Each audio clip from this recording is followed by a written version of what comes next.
أعوذ بالله من الشيطان الرجيم. بسم الله الرحمن الرحيم. طاسين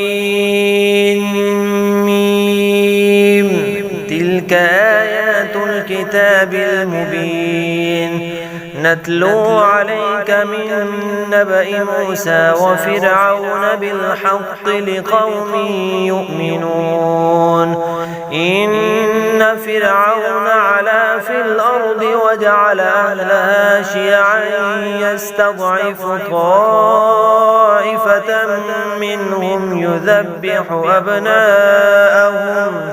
يذبح أبناءهم ويستحيي نساءهم إنه كان من المفسدين. ونريد أن نمن على الذين استضعفوا في الأرض ونجعلهم أئمة ونجعلهم الوارثين ونمكن لهم في الأرض ونري فرعون وهامان وجنودهما منهم ما كانوا يحذرون. وأوحينا إلى أم موسى أن أرضعيه فإذا خفت عليه فألقيه في اليم ولا تخافي ولا تحزني إنا رادوه إليك وجاعلوه من المرسلين.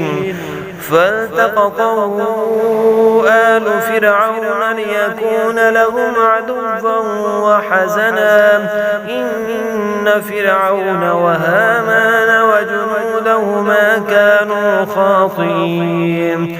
وقالت امرأة فرعون قرة عين لي ولك لا تقتلوه عسى أن ينفعنا أو نتخذه ولدا وهم لا يشعرون.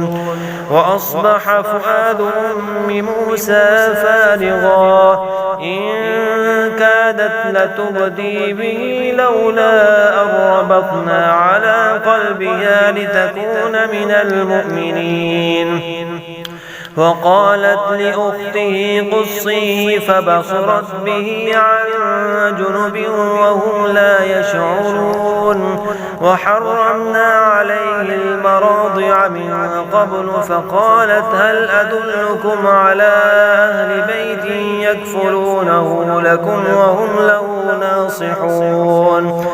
فرددناه إلى أمه كي تقر عينها ولا تحزن ولتعلم أن وعد الله حق ولكن أكثرهم لا يعلمون.